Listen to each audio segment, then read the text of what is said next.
যা গরম পড়েছে বন্ধুরা, একদম মানে গরমে কিছু খেতে ইচ্ছা করে না।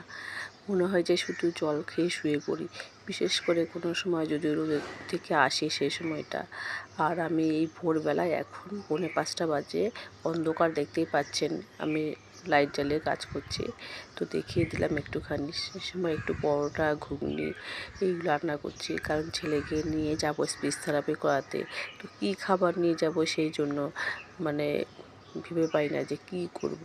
তো ভাত নিয়ে গেলেও দেখছি মানে তরকারি সবজি ওগুলো নষ্ট হয়ে যাচ্ছে, পরে খাওয়া যাচ্ছে না। কেননা যদিও বা এসি মেট্রোতে যাচ্ছি, কিন্তু ওখানে যাওয়ার পরেও তো অনেকটা রাস্তা, তারপরে ক্লাসগুলো করাতে করাতে অনেকটাই টাইম লেগে যায়।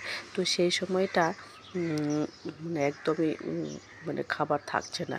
তো ছোটো ছেলে বলছে পরোটা খাবে। আমার সকালবেলায় মানে আর গরমের মধ্যে পরোটা খেতে ইচ্ছে করে না। তাই আমি ভাবলাম যে ঘুগনি যখন হচ্ছে, আমি একটু মুড়ি নিয়ে নেব। আমি না মুড়ি আর ঘুগনিটা খেয়ে নেব। আর ছোটো ছেলের জন্য পরোটা নিয়ে নিচ্ছি, বড় ছেলেদের জন্য পরোটা করে রেখে যাব। আর আজকে একাদশী, তো মানে এই ভিডিওটা আমার বৃহস্পতিবারের ভিডিও। তো বৃহস্পতিবার একাদশী ছিল, তো শাশুড়ি মা তো উনি খাবেন না, ওই জন্য এদের জন্যই করে রেখে যাচ্ছি।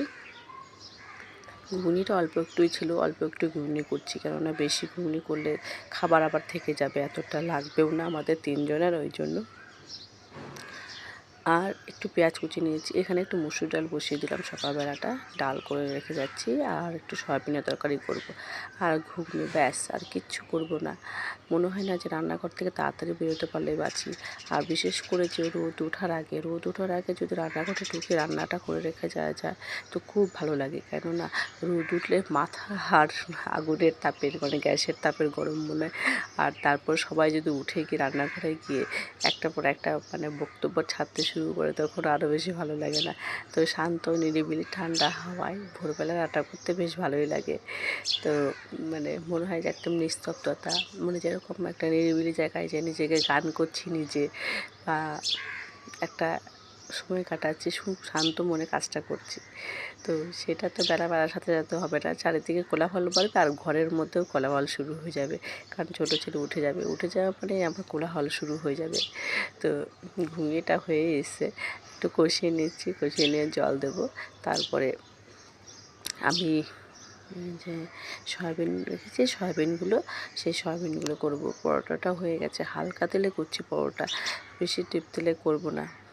তো ঘুগনি হয়ে গেছে, নামিয়ে দিয়েছি। এবার সয়াবিনটা করে রেখে যাচ্ছি। আজকে আর মাছটা করব না, যেহেতু একাদশী, তো ওই জন্য আজকে আর মাছ করব না। তো সয়াবিনটাই করে রেখে যাচ্ছি। আমি যদিও বা আজকে একাদশী আমি করছি না, কারণ ইচ্ছে ছিল করার, কিন্তু ছোটো ছেলেকে নিয়ে এত দূরে যাব, তো আবার অফিস আছে, তো সব কিছু মিলিয়ে করতে গেলে শরীরটাও দেখতে হবে। সব মানে দেখা গেল যে আমি ভক্তি দেখাতে গিয়ে আমার শরীরে 12টা বেজে গেল। তো এদিকে পরোটা হয়ে গেছে, ঘুগনি হয়ে গেছে। কেমন লাগছে ভিডিওটা? সবাই ভালো থাকবেন, সুস্থ থাকবেন, সাবধানে থাকবেন। আর ভালো লাগলে অবশ্যই ভিডিওটা লাইক ও শেয়ার করে দেবেন। আর রান্না তো কমপ্লিট, চলে আসুন আপনারাও। ভালো থাকবেন গরমে, ঠিক আছে?